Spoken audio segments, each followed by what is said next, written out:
I'm never gonna not wanna be funny. I'm never gonna not wanna play. I'm never gonna not wanna be positive and find the good stuff. But I've seen some stuff, and we all have, and we need to deal with it, and we need to figure out how to fix ourselves and work on ourselves. I never looked in the mirror and thought I was beautiful. I always had the lowest self-esteem of anybody I knew. I'm going to Chicago. The Barrymores in the 30s and the 40s were the most prominent acting family in Hollywood. And it's not very normal to see a 9-year-old at a big Hollywood party drinking. And I just got so out of control that no one knew what to do with me. They were all famous people of the theater, and they were respected, and they were talented, and, and they drank. Have you ever heard the saying, Hollywood isn't all that it seems? Well, it's true, and maybe no one knows that better than Drew Barrymore. You probably know Drew as the funny, friendly actress who's been in movies like E.T. and 50 First Dates. Or maybe you've seen her in her new talk show. But what many people don't realize is that Drew had one of the toughest childhoods you could imagine, right in the middle of Hollywood. Today, we're going to dig deep into Drew's story. A story of fame, struggle, and how the people who were supposed to protect her let her down. We'll explore 3 chapters of Drew Barrymore's life, each with its own secrets and truth. This is the story of a young girl who was exposed to adult pressures and made to grow up far too fast. By the end of this video, you'll understand how Drew became who she is today and why her story is still so important. So, let's get into chapter 1. Hollywood's youngest star. Close your eyes and imagine what life is like for a typical 7-year-old. They're usually running around outside, playing on swings, maybe laughing with friends or reading bedtime stories. But for Drew Barrymore, life was very different. Her days weren't filled with playgrounds and school friends. They were packed with cameras, interviews, makeup, and endless hours in front of strangers. The Barrymores in the 30s and the 40s were the most prominent acting family in Hollywood. They were all famous people of the theater, and they were respected, and they were talented, and they drank. I know adults who've met you who say that, you've never been 8. That, you always hung out with adults, talked to adults, and really had a lot of adult friends. Part of the problem sounds like that you grew up too soon. Born into one of the most famous acting families in Hollywood, Drew was in front of a camera before she could even speak. Her journey as a Hollywood star started when she was just 11 months old, appearing in a dog food commercial before she was even a toddler. From the very beginning, Drew was treated as a mini adult, let's say, in a world where people expected her to act, behave, and respond like someone far older. The Barrymore family had a long, complicated legacy in Hollywood. Drew's great-grandparents, grandparents, and parents had all been actors. But with that fame came dark secrets, like addiction and a history of troubled relationships that created a heavy burden for young Drew Barrymore. At first, I really didn't know the difference. I was like 6 years old, hanging out with a bunch of 25-year-olds. I liked being around older people. I felt like I could relate to them better. Why? Just because they were more experienced. I didn't want to go off and play Barbies. I wanted to go out to a club and dance. Also, adults, when she worked, were very accepting of her. Right. They were never critical. And when she would come back to school and try to assimilate and just try to be like all the other kids, there was a group of kids that would really stick it to her. Very resentful, tell her she was fat, she was a cow, she was ugly. I mean, this was day after day after day after day. And after 6 hours, 5 days a week of getting nonstop, put downs, I didn't want to come home and discuss more of it, I just wanted to try and forget about it. Her father, John Drew Barrymore, struggled with alcoholism and was often absent. Her mother, Jade Barrymore, didn't protect her from the harsh reality of Hollywood, but instead introduced her to its wild adult world. At just 7 years old, Drew landed the role of a lifetime in E.T. the Extra-Terrestrial, a movie that would make her one of the most famous kids in the world. 2 times! 2 times. 2 times. Okay, here we go. Phone. Ship. You want to call somebody? Imagine that. Just a child, yet watched by millions of people worldwide. People everywhere adored Drew as she played Gertie, the sweet little girl who befriends an alien. Audiences fell in love with her bubbly personality and cute, memorable scenes. I literally just finished watching E.T. the day before yesterday, preparing for this video, and she is the cutest, funniest little girl in there. Like, the scenes at the dinner table where she's just repeating after all of her siblings, so cute. But to think that that role, where she's playing just a cute little innocent girl, thrusted her into the spotlight where she would literally begin her downfall. But behind the scenes, the pressure on Drew was intense.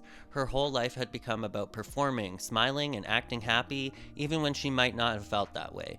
The fun of playing pretend was replaced with the demand of pleasing crowds and meeting expectations that no child should have to face. Being on top of the world in Hollywood meant that Drew had to attend big events, red carpets, and parties where everyone expected her to smile and act like an adult. Unlike other children who had their days scheduled with school, naps, and playtime, Drew's schedule was filled with rehearsals, photo shoots, and interviews. Her life was controlled by managers, agents, and even her own mother, who often acted more like a manager than a supportive mom. Drew was brought to wild Hollywood parties, where she was surrounded by adults drinking, smoking, and doing drugs, all the things that no child should ever see, much less be around. And that may seem far-fetched, but that is entirely accurate. Like, literally, Drew grew up in bars. What child would you see in a bar these days? That's absolutely crazy. As she explained in interviews later, she was exposed to these things at such a young age that she thought it was literally normal even for a child her age. People around her acted as though Drew wasn't a child at all.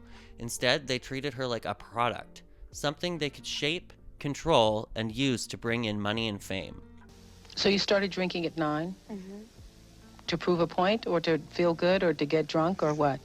Well, I didn't really know. I mean, when I was 8, I had had 2 glasses of champagne, and boom, I was like tipsy and, you know, bubbly and the life of the party. And I felt so good. All my problem had seemed, you know, to disappear for that hour that I was out of it. And I didn't realize that until I was 9 and I started casually drinking and realized, Where would you get alcohol from at 9? Parties, friends, bars, clubs. What were you doing at bars at 9? A lot of the time it was for parties that I was invited to. A lot of the time I would walk up and they would be like, oh, it's little Drew Barrymore. Come right in, good publicity, you know. And where were you when she was going to parties and bars at 9? I was never with her at bars at 9, but I would go with her to parties. There were a lot of industry functions and then private social/business functions. And when we got there, we would stay together for time. Then she would go her way and I would go my way. And not knowing about the problem, I was not as scrutinizing as I should have been. You just decided to just let her have some space? Yes. 9 or 10, that's exactly the age where you need some guidance, some definition, definitely. You don't need a parent to back off and give you space at 9 or 10, especially if you were where Drew was at that time. Part of it was the fact that I didn't have a dad. I felt like my mom was abandoning me because she was always off at work. Do you know now how you got to be so confused? I mean, how does a person born who looks like you do, who, you know, comes from the kind of ancestry that you come from, the kind of family, and is friends with Spielberg and E.T., how do you get to be so depressed? It wasn't just about Drew's acting ability, it was about what she represented. A cute, talented kid who could bring Hollywood exactly what it wanted, an adorable, talented child star. Drew's mother, Jade, played a big role in these early years. Instead of shielding Drew from the dangers of the adult world, she often brought her directly into it, like feeding something to the lion. Jade and Drew would attend wild parties together, with little Drew being pulled into an environment that most kids would never see. Some even say that Jade's choice to bring Drew into these situations was her way of staying relevant in Hollywood. But it came at a humongous cost. Drew was witnessing and participating in things she didn't fully understand, thinking it was all part of her, quote, normal life. This exposure led to Drew experimenting with alcohol when she was only 9 years old. That's like 3rd grade, you guys.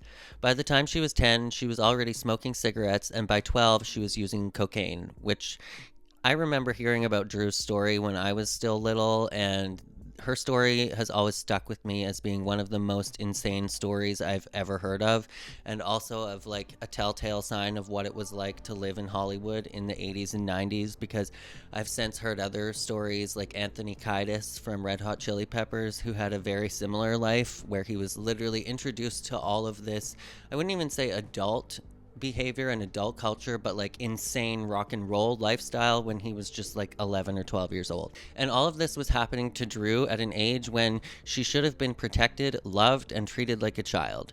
Instead, her life was filled with endless pressure and expectations, forced to act like a professional from the time she was in diapers. While many fans only saw the smiling young actress on their TV screens, the reality behind those smiles was something far darker. Drew Barrymore wasn't just a child star. She was a child being exploited, a child who had grown up in a world that valued fame over her well-being. Every little detail wasn't right. But this is only the beginning of Drew's story. But even here, we can see the cost of Hollywood's obsession with young stars. Drew was talented, charming, and lovable, but as we look closer, we see a little girl who was robbed of her childhood. Hollywood may have gotten its youngest star, but for Drew Barrymore, it came at a price that no child should ever have to pay. Chapter 2: A Childhood Lost. As Drew Barrymore's fame grew, so did the pressures and dangers that surrounded her. She had become one of Hollywood's favorite child stars, but her reality was anything but a fairy tale. Most kids at her age would be learning in school, hanging out with friends, and spending time with family, but for Drew, normal meant going to late-night parties surrounded by adults who rarely treated her like a child. Hollywood had turned her into a star, but it hadn't allowed her to just be a kid. Ever.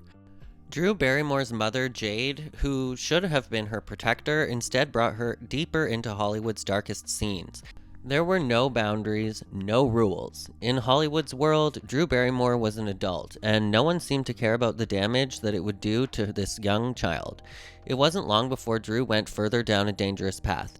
At age 10, she started smoking cigarettes, something even many adults struggle to quit. She wanted to be accepted, to fit in, and maybe even to keep up with the adult world around her. At 12, she began using cocaine, a powerful drug that no child should even know about, let alone try. In later interviews, Drew spoke about these years with a mixture of sadness and strength, revealing how she felt she had no one to guide or protect her.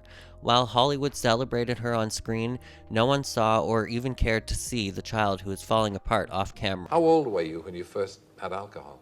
9. And then, well, how did you start to drink? So the usual way, somebody said, have a drink at this. Right. Well, I had grown up very fast, and it's not very normal to see a 9-year-old at a big Hollywood party drinking.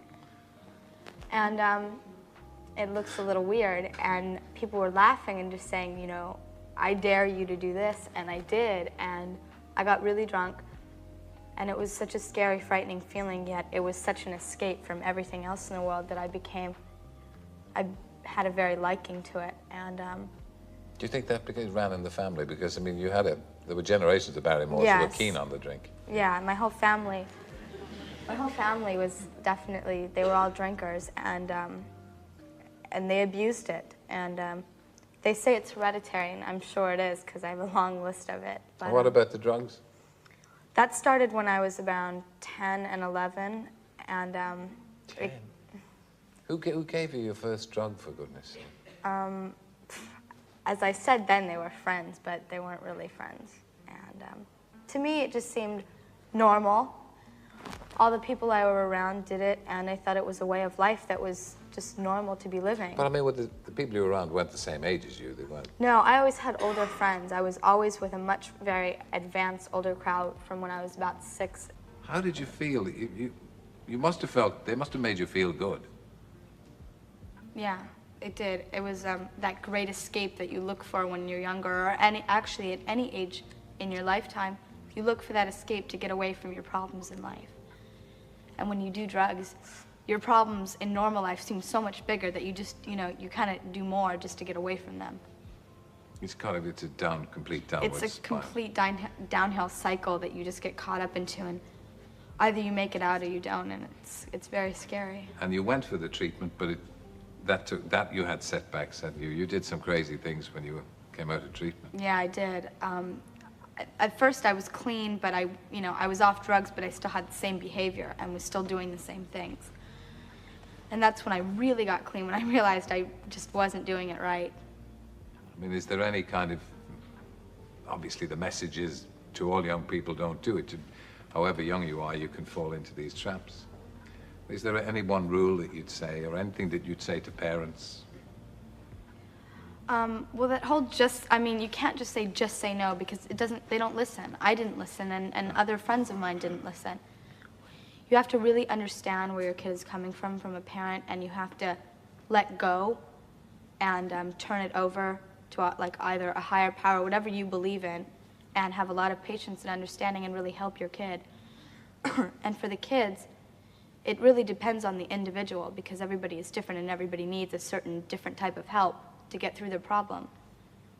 And hopefully they can find the right one and really stick with it, and it takes a lot of patience and a lot of understanding. And how old are you now? I'm 15, almost 16. And you're just living a day at a time? Yes, 1 minute, 1 moment. We wish you well, and it's good to see you look well. It's good to see a young person come out the other side. It must have taken a great deal of fortitude, strength, and intelligence, but it looks as if things are on the up for you. Very. We look forward to seeing E.T. with you in it.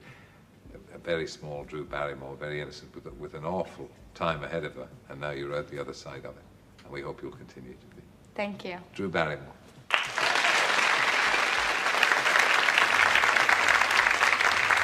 Imagine going through things like this at such a young age. Instead of enjoying childhood, Drew was learning to navigate a world of addiction, loneliness, and adults who seemed more interested in her fame than her well-being. At an age when most kids are starting middle school, Drew was already struggling with addiction, and quite a serious addiction at that. She found herself in places where she was treated like a grown-up and faced pressures that no one should face alone. Drew was not given the support she needed, and as a result, her life began to spiral out of control.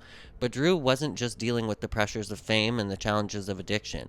Behind the scenes, she was also battling feelings of abandonment. Her father, John Drew Barrymore, was rarely in her life and had his own struggles with addiction. Her mother, though sort of physically present, often acted more as a friend or manager than a protective, caring parent. Drew once described her relationship with her mother as complicated and distant, noting that she was often left alone to figure things out for herself. There were times Drew would look to her mother for guidance and care, only to realize that her mother was more interested in maintaining their image in Hollywood than in helping her through her pain. This neighborhood wasn't super savory.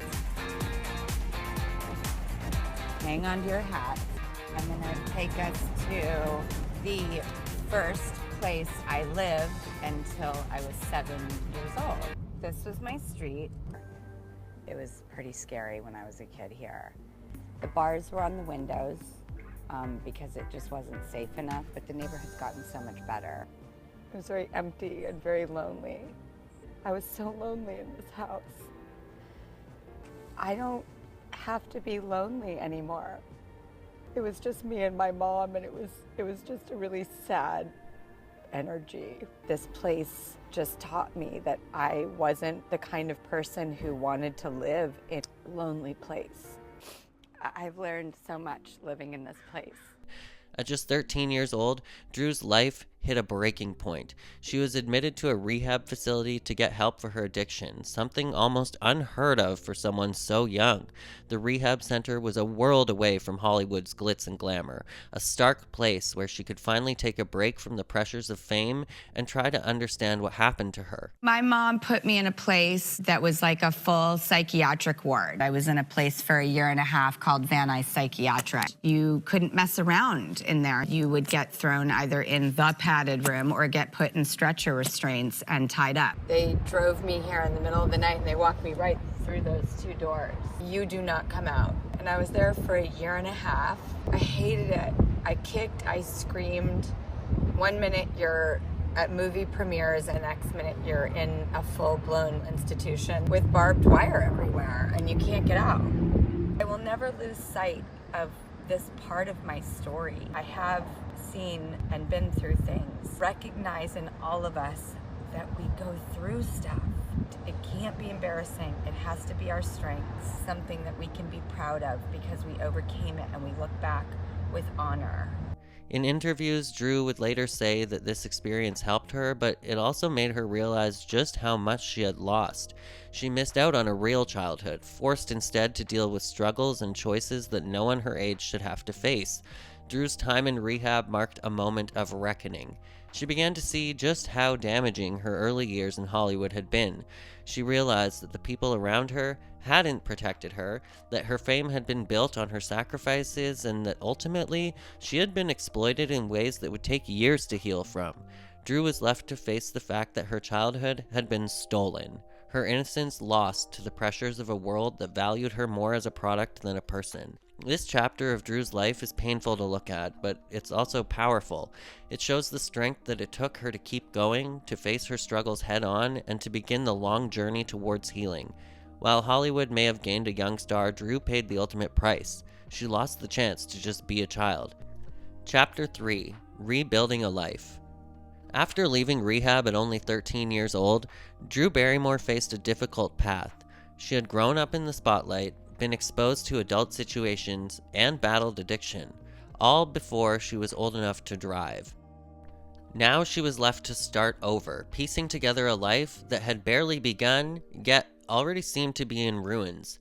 For most people, this might sound overwhelming, but Drew was determined to build something better for herself. Her journey from this point forward was about breaking free from her past and creating a new path on her own terms. After rehab, Drew realized that if she wanted to find happiness, she would have to take control of her own life. Her relationship with her mother became strained, and at just 15 years old, which is like 8th or 9th grade, I guess, Drew took the unusual step of legally emancipating herself. This meant she was declaring herself an adult in the eyes of the law, officially stepping away from her mother's control. And honestly, as somebody that was so exposed to all of these adult situations as young as 9 years old, you would think that after all of this time being treated as a quote-unquote adult as a child, that she should be able to make that decision. But I still think that she would have needed an adult and a guiding figure in her life. It just clearly couldn't be her mom. So Drew's decision to get emancipated must have taken incredible strength and courage, qualities she had been forced to develop to survive in her past experiences. This is it. When I was trying to attempt sleeping at night, even though I was so scared, this is what cats sound like when they are mating.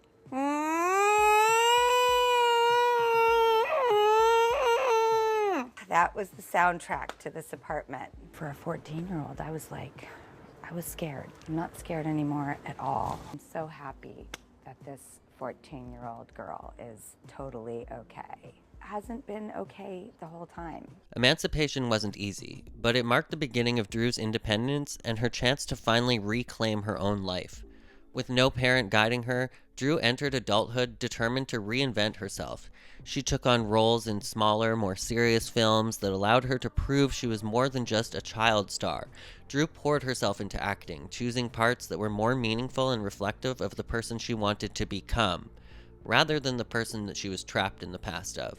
She worked hard to separate herself from the wild image Hollywood had painted of her as a troubled starlet, and her dedication paid off. She showed her talent and resilience in films like Poison Ivy and Boys on the Side, and audiences began to see her in a new light. Yet, even as she built her career, Drew struggled with the effects of her past. Learning to navigate life without a traditional support system was a challenge, and she faced setbacks along the way. She had to overcome doubts, lingering insecurities, and the pain of a stolen childhood. But through it all, Drew showed remarkable resilience. She kept working, kept pushing forward, and kept believing in herself. Slowly, Drew began to find her voice. Not just as an actress, but as a producer and even a businesswoman. She launched her own production company, Flower Films, which allowed her to choose her own projects and take creative control of her work. Her hard work, dedication, and refusal to let her past define her became an inspiring story of survival. She not only had one of the biggest comebacks in Hollywood history, but as she matured, Drew's on-screen charm, honesty, and sense of humor won over audiences once again. She starred in popular movies like The Wedding Singer, Never Been Kissed, and 50 First Dates, showing the world a version of herself that was strong, funny, and kind. And today, she has her own TV show, she has her own makeup line, she has her own production company, and she's also a mom. A really good mom, in my opinion. The young girl who had once been exploited by Hollywood had now found success on her own terms, turning her pain into power. Drew Barrymore's story isn't just one of hardship. It's one of incredible strength, transformation, and survival.